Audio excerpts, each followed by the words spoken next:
You're not going to believe this. San Francisco, a tornado warning. Yeah. You heard that right. December 14th, 2024. The day the Bay Area got flipped, literally. Mm-hmm.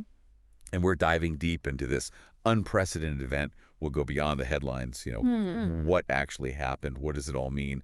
And we've got some awesome sources to guide us. Oh, yeah.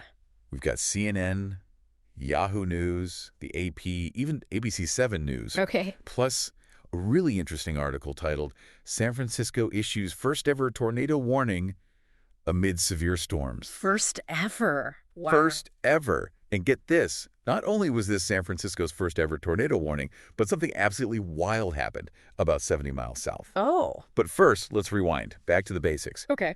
Early December 14th, a tornado warning gets issued, right? Huh? For downtown San Francisco. Whoa. And San Mateo County. Now, you got to remember, San Francisco, Yeah. it's known for its, the Golden Gate Bridge, Right. fog, hills, yeah. earthquakes. Definitely not tornadoes. Right. Not your typical tornado alley. Not at all. But what's really interesting about this is, this wasn't just some isolated twister. This was part of a massive, and I mean huge, storm system.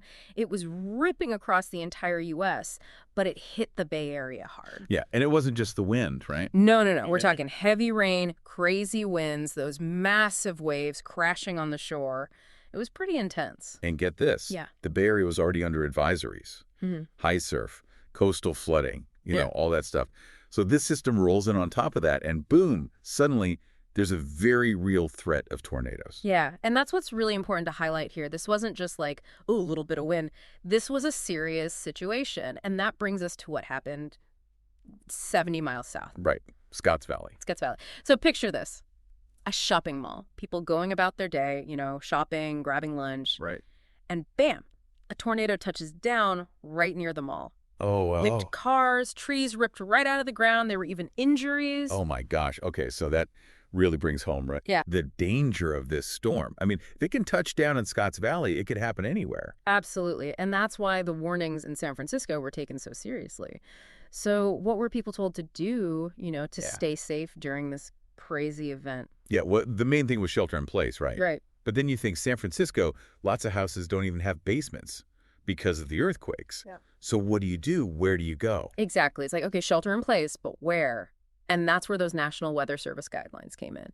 They were really hammering home, find the most interior room, lowest level of the building, away from windows, that kind of thing. Like under a table. Yeah. In a closet. Exactly. Sure. Yeah.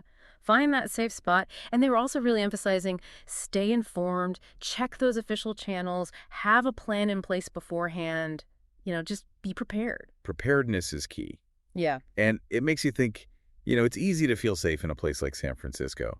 But this was a real wake-up call. And it's interesting, this wasn't actually San Francisco's first tango with a tornado, was it?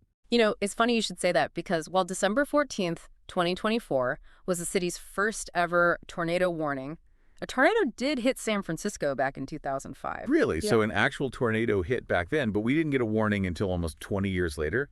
Seems kind of odd, right? It does seem strange, right? But it really highlights how much our understanding of weather has evolved.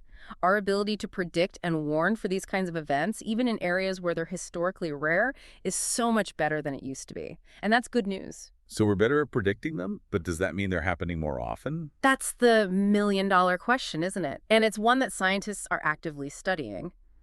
But this event in San Francisco, it definitely underscores the need for cities, even those not traditionally associated with tornadoes, to start factoring these extreme weather events into their planning. Absolutely. Stronger building codes, better emergency response plans, public awareness campaigns. We need to be ready for anything. Yeah. And that's kind of the point here, isn't it? If a place like San Francisco, considered low risk for tornadoes, can experience an event like this, what does that tell us about the changing climate, right? Mm-hmm. And how we need to adapt to these new realities? That's the question we all need to be asking ourselves. And on that note, thanks for joining us for this deep dive. Stay safe out there, and most importantly, stay informed. Absolutely. Today is your lucky day.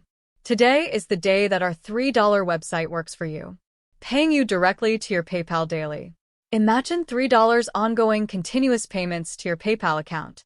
Imagine falling asleep and waking up to $300 in your PayPal account. How would this make you feel? How could this help you? What bills could you pay? What kind of fun could you have? What does that retirement look like now?